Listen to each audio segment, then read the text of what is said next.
जय जोहार, नमस्कार। दैनिक छत्तीसगढ़ चैनल देख रहे हैं आप और छत्तीसगढ़ प्रदेश की आज की सभी प्रमुख बड़ी खबरों को एक एक करके हम आपको विस्तार से बताएंगे। इससे पहले अगर आप छत्तीसगढ़ प्रदेश के हैं, छत्तीसगढ़ समाचार ठीक इसी प्रकार रोजाना देखना चाहते हैं तो नीचे लाल कलर का सब्सक्राइब बटन दिया है, जिसे दबाकर इस चैनल को आपको सब्सक्राइब करना है। पहली बड़ी खबर आ रही है, सरकारी स्कूलों को बेहतर करने का अभियान किया जाएगा।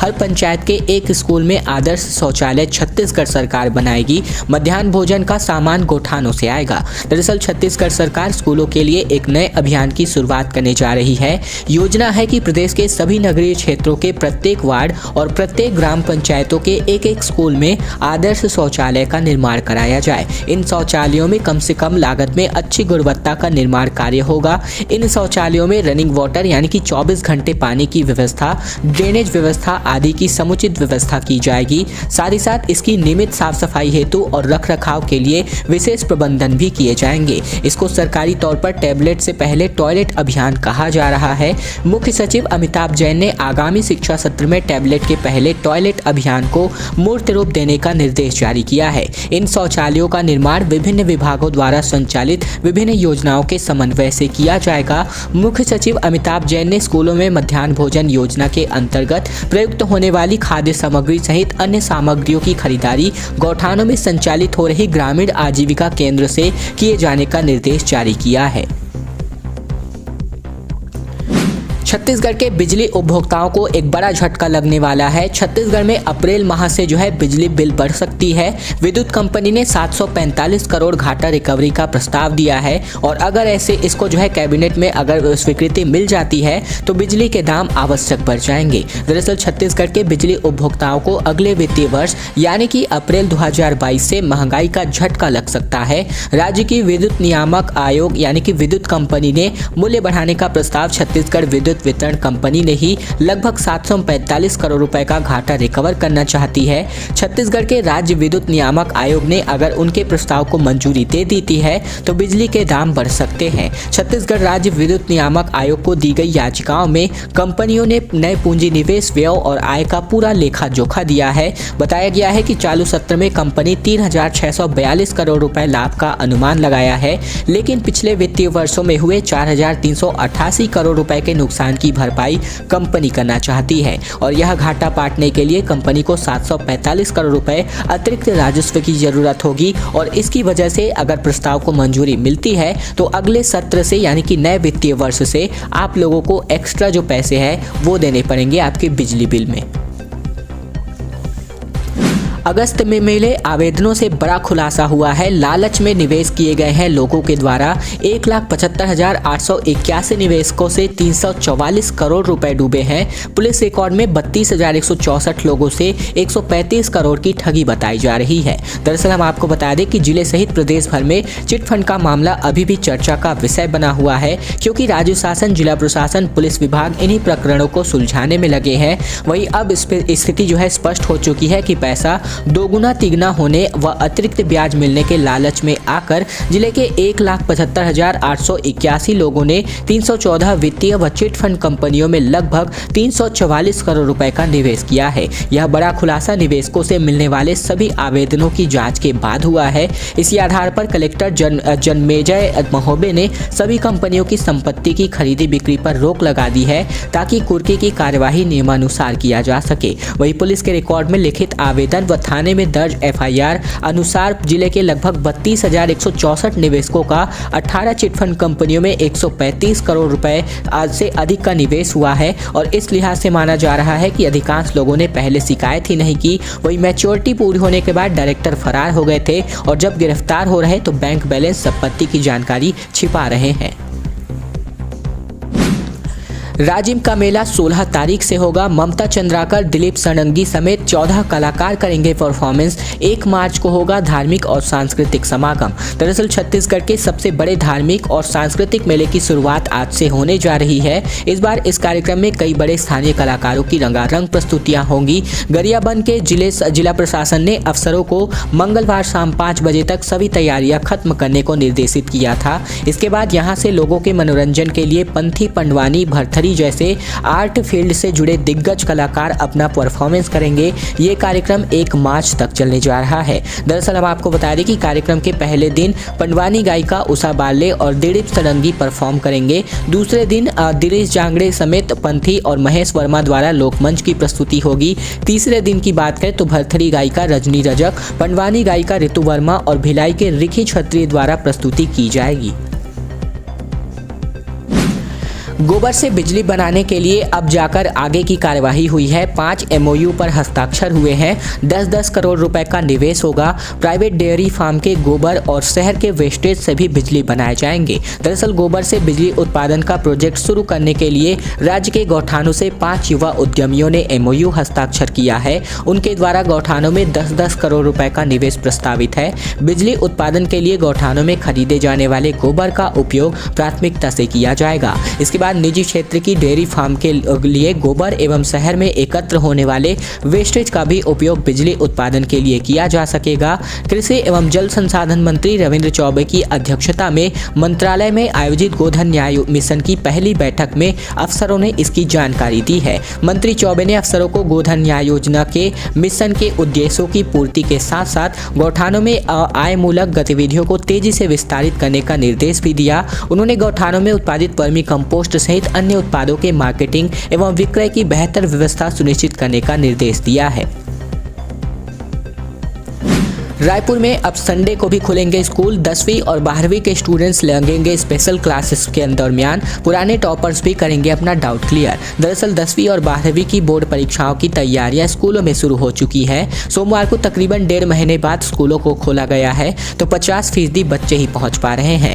रायपुर जिला शिक्षा अधिकारी AN बंजारे ने प्रिंसिपल्स की बैठक में तय किया है और अब तय किया गया है कि परीक्षा तक संडे को भी क्लासेस लगाई जाएंगी। ये क्लासेस स्पेशल तरीके से आयोजित की जाएंगी। सभी विषयों के टीचर स्कूल पहुंचेंगे और परीक्षा की तैयारियां करवाएंगे। संडे क्लासेस को लेकर के रायपुर के सबसे बड़े सरकारी JN पांडे के प्रिंसिपल MR सावंत के मुताबिक हमने सबके लिए कुछ खास तैयारियां कर रखी हैं। बोर्ड परीक्षा की वजह से स्टूडेंट्स का व्हाट्सएप ग्रुप बनाया गया है। सब्जेक्ट्स एक्सपर्ट्स टीचर और स्टूडेंट्स इस ग्रुप में अपने सिलेबस से जुड़े सवाल करते हैं। क्लास में भी अब रिविजन कराते हुए एग्जाम की प्रैक्टिस कराई जा रही है। फिलहाल ये सभी बातें जो यहाँ पर प्राचार्य हैं इनके द्वारा कही जा रही हैं। डायरेक्टर अनुभव सिन्हा छत्तीसगढ़ में शूट करेंगे मूवी। राजनांदगांव, रायपुर, कांकेर और कोरबा में होगी शूटिंग। नदी, पहाड़ और ग्रामीण परिवेश भी यहां पर झलक दिखने जा रही है। बॉलीवुड मूवी थप्पड़, तुम बिन 2 जैसे तमाम बेहतरीन फिल्म बना चुके फेमस डायरेक्टर अनुभव सिन्हा है, ये अब छत्तीसगढ़ में भी एक मूवी शूट करने जा रहे हैं। लोकेशन फाइनल कर लिया गया है। फिल्म की शूटिंग रायपुर, कांकेर, राजनांदगांव और कांकेर में होने जा रही है। साथ ही साथ कोरबा में भी होगी। बताया जा रहा है कि अनुभव इस फिल्म के माध्यम से ग्रामीण परिवेश को दिखाएंगे। साथ ही छत्तीसगढ़ के नदी, पहाड़ और इस फिल्म के माध्यम से दर्शकों को दिखाई देने वाले हैं। कुछ दिन पहले ही अनुभव सिन्हा की 7 सदस्यीय टीम रायपुर पहुंची थी, जिसने राज्य योजना आयोग के सलाहकार गौरव द्विवेदी से मुलाकात की थी और प्रदेश के बेस्ट लोकेशन की जानकारी ली। जिसके बाद टीम ने तकरीबन हफ्ते भर तक प्रदेश के अलग अलग स्थानों में जाकर लोकेशन फाइनल कर लिया है। और दरअसल हम आपको ये भी बता दें कि इस फिल्म के लेखक जानी मानी अदाकारा रीमा लागू की बेटी हैं। अनुभव की टीम ने उनके production house Banaras media work के हेड सागर सिंगारकर और आर्ट डायरेक्टर निखिल DOP सैमुख जो यहाँ पर पूरी टीम है, इनके साथ यहाँ पर जो लोकेशंस है इनकी जानकारी भी ली है। हमें कांकेर नहीं नारायणपुर जिला चाहिए, अंतागढ़ क्षेत्र के हजारों ग्रामीणों ने यही कहा है और इसके खिलाफ चक्का जाम कर दिया है। दरअसल छत्तीसगढ़ में नए जिले बनाने के साथ साथ कुछ क्षेत्रों में शामिल करने या ना करने की मांग को लेकर आंदोलन किए जा रहे हैं। इसी कड़ी में मंगलवार को 58 गांवों के हजारों ग्रामीणों ने नारायणपुर जिले में शामिल करने की मांग को लेकर स्टेट हाईवे में चक्का जाम कर दिया। वनांचल के लोगों के अंतागढ़ नारायणपुर मार्ग में चक्का जाम कर दिया है और चक्का जाम करने वाले ग्रामीणों का कहना है कि जिला मुख्यालय से दूरी अधिक होने के कारण उनके इलाके में विकास कार्य नहीं हो पाते हैं। ग्रामीणों के मुताबिक उनका यह चक्का जाम 2 दिनों तक चलेगा। उल्लेखनीय है कि लंबे समय से ग्रामीण कांकेर से नारायणपुर जिले में शामिल करने की मांग कर रहे हैं और कोलर के पास लगभग 1,500 से 2,000 ग्रामीण सड़क पर बैठ गए और लगभग जो चक्का जाम है वो 8 घंटे तक चलता रहा। छत्तीसगढ़ के निजी स्कूलों का फैसला है, वजह है कहीं हिजाब विवाद तो नहीं। दरअसल हम आपको बता दें कि देश भर में हिजाब विवाद और ड्रेस कोड को लेकर के बहस छिड़ा हुआ है। इसी बीच Chhattisgarh private school management association ने ड्रेस कोड को लेकर एक अहम फैसला किया है। छत्तीसगढ़ के प्राइवेट स्कूलों में यूनिफॉर्म की बाध्यता को अब जाकर खत्म कर दिया गया है। स्कूलों में इस सत्र के लिए विद्यार्थी के ड्रेस कोड लागू नहीं होंगे। बच्चे जो है सामान्य वेशभूषा में क्लासेस ज्वाइन कर सकते हैं। प्रदेश में अगर बात करें तो प्रदेश भर में 6वीं से लेकर के 12वीं कक्षाओं के लिए स्कूल खोल दिए गए हैं। स्कूल खुलने के बाद से विद्यार्थी की भी बड़ी संख्या स्कूल पहुंच रहे हैं और छत्तीसगढ़ प्राइवेट स्कूल एसोसिएशन ने 2022 और 23 सत्र के लिए सभी विद्यार्थियों के लिए यूनिफॉर्म की बाध्यता को खत्म कर दिया है। हालांकि आगामी सत्रों में यूनिफॉर्म यथावत बने रहेंगे। Chhattisgarh private school management association के अध्यक्ष राजीव गुप्ता ने हमारी टीम से बातचीत में कहा कि यूनिफॉर्म की बाध्यता खत्म करने के पीछे सिर्फ इतना ही वजह है कि कोरोना के चलते लंबे समय से बच्चे क्लासेस नहीं आ पाए हैं। ऑनलाइन पढ़ाई चलती रही है और कुछ बच्चों ने यूनिफॉर्म ही नहीं खरीदा है। अब सभी बच्चे में जो ऑफलाइन मोड पर जो क्लासेस है वो पहुंचने लगे हैं और केवल कुछ ही दिनों के लिए इनको यूनिफॉर्म सिलाई करना पड़ेगा। इसीलिए अब इनकी यूनिफॉर्म की बाध्यता खत्म की जा चुकी है। छत्तीसगढ़ में अधिवक्ताओं ने काम अपना बहिष्कार कर दिया है। राजस्व कोर्ट में काम बंद हो चुका है। काली पट्टी लगा करके इन्होंने अपना काम कर रहे हैं। बोले भ्रष्ट तहसीलदार को हटाएं। इधर एक और वकील की गिरफ्तारी हुई है। छत्तीसगढ़ के रायगढ़ में तहसीलदार और वकीलों के बीच हुई मारपीट से शुरू हुआ विवाद थमने का नाम नहीं ले रहा है। तहसीलदारों की हड़ताल के बाद प्रदेश में अब जो वकीलों ने भी है अपना हड़ताल जो है शुरू कर दिया है। राजस्व कोर्ट का इन्होंने बहिष्कार कर दिया है और अन्य जगहों पर अधिवक्ता हाथ में काली पट्टी लगाकर अपना काम कर रहे हैं। उन्होंने राजस्व कोर्ट में भ्रष्टाचार का आरोप लगाया है। वहीं दूसरी ओर कलेक्टर के समझाने पर अधीनस्थ कर्मचारी फिर से काम पर लौट आए हैं। रायगढ़ में मारपीट के विरोध में आरोपी वकीलों की गिरफ्तारी के बाद अधिवक्ताओं ने भी अब अपना मोर्चा खोल लिया है। अधिवक्ता संघ ने एक संघर्ष समिति का गठन किया है और इस समिति के सदस्य मंगलवार को कलेक्टर से मिलने के लिए पहुंचे हुए थे। जिस तहसीलदार सुनील अग्रवाल से मारपीट की घटना हुई उसे अधिवक्ताओं ने भ्रष्ट बताया है। कहा है कि सारंगगढ़ में पदस्थापना के दौरान निलंबित भी हो चुके हैं और उन्हें रायगढ़ से हटाने की मांग की है। और अब बात रायपुर और दिल्ली में खुलेगा Bastar cafe. Chhattisgarh tea coffee board का फैसला, बस्तर में हर साल 1000 एकड़ की दर से बढ़ाई जाएगी खेती। दरअसल छत्तीसगढ़ के नक्सल प्रभावित बस्तर में उत्पादित कॉफी की खुशबू अब रायपुर और नई दिल्ली तक भी फैलेगी। छत्तीसगढ़ टी कॉफी बोर्ड ने इन दोनों शहरों में बस्तर कैफे शुरू करने का फैसला किया है। दोनों शहरों में बस्तर कैफे शुरू करने का फैसला किया गया है और इसके लिए कॉफी की खेती हर साल लगभग 1000 एकड़ की दर से बढ़ाई जाएगी। पिछले दिनों छत्तीसगढ़ दौरे पर आए कांग्रेस सांसद राहुल गांधी ने इसकी सलाह दी थी। इसके बाद से सरकार की ओर से इस पर अमल करना शुरू कर दिया है और अब यही कॉफी जगदलपुर के ही बस्तर कैफे में परोसी जा रही है। कृषि एवं जल संसाधन मंत्री रविंद्र चौबे की अध्यक्षता में मंत्रालय में हुई छत्तीसगढ़ टी कॉफी बोर्ड की बैठक में बस्तर और सरगुजा संभाग में चाय और कॉफी की खेती के रकबे को विस्तारित करने पर भी बातचीत हुई है और इस दौरान बस्तर में उत्पादित कॉफी की मॉनिटरिंग के लिए मार्केटिंग के लिए प्राइवेट कंपनियों से करार किए जाने का निर्णय भी लिया गया है। और अब बात करते हैं छत्तीसगढ़ के जंगलों में जो आगे फैलती हैं गर्मी के दिनों में खासकर, तो उनसे बचने के लिए एयर ब्लोवर से यहां पर फायर लाइनिंग की जा रही है। जंगल को आग से बचाने का काम अब महीनों की बजाय कुछ ही दिनों में होगा और इसकी वजह से हरियाली भी बच पाएगी। दरअसल जंगल को आग से बचाने के लिए अब घंटों की जगह मिनटों में काम होगा।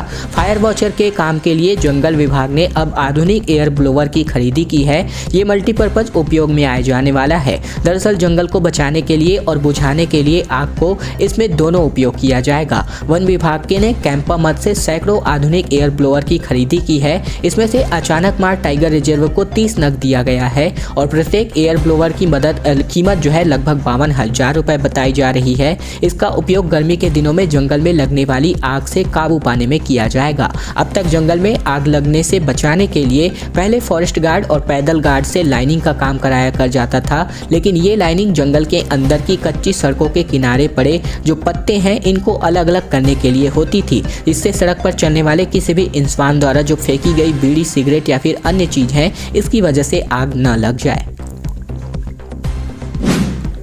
और अब आज की अंतिम बड़ी खबर, भाजपा प्रदेश अध्यक्ष विष्णुदेव साय बोले कांग्रेस के सभी वादे अधूरे, राहुल घोषणा पत्र का मूल्यांकन नहीं कर पाए। दरअसल भाजपा के प्रदेश अध्यक्ष विष्णुदेव साय ने आरोप लगाया है कि 36 वायदे कर सत्ता में पहुंची कांग्रेस की सरकार ने 3 साल में एक भी वादा पूरा नहीं किया है। इसीलिए कांग्रेस नेता राहुल गांधी विधानसभा चुनाव में जिस जन घोषणा पत्र को जोर शोर से जारी कर रहे थे उसका मूल्यांकन अब तक नहीं कर पाए। गांधी के हालिया दौरे पर भाजयुमो के कार्यकर्ता ने उनसे यही बात पूछना चाहते थे, परंतु उसकी बात सुनने के बजाय उल्टे उनके विरुद्ध दमनात्मक कार्यवाही की गई। जनता में आक्रोश है और ये जो है सबक सिखाएगी। साय ने कहा कि शराबबंदी, बेरोजगारी भत्ता, कर्ज माफी जैसी घोषणाओं को भूल चुकी सरकार के खिलाफ आक्रोश है। इसके अलावा चुनाव में 22 महीने बाकी है पर अभी से सरकार के खिलाफ माहौल है। फिलहाल प्रदेश अध्यक्ष विष्णुदेव साय ने यही बातें कही हैं। दोस्तों, आज की खबरों का सिलसिला बस यही तक का था। वीडियो अगर आपको पसंद आए तो इस वीडियो के नीचे लाइक बटन है जिसे दबाकर इस वीडियो को आपको बहुत ही छोटा सा लाइक कर देना है ताकि प्रतिदिन की महत्वपूर्ण खबरें, छत्तीसगढ़ समाचार बिना किसी रुकावट रोजाना हम आप तक पहुंचा सकें।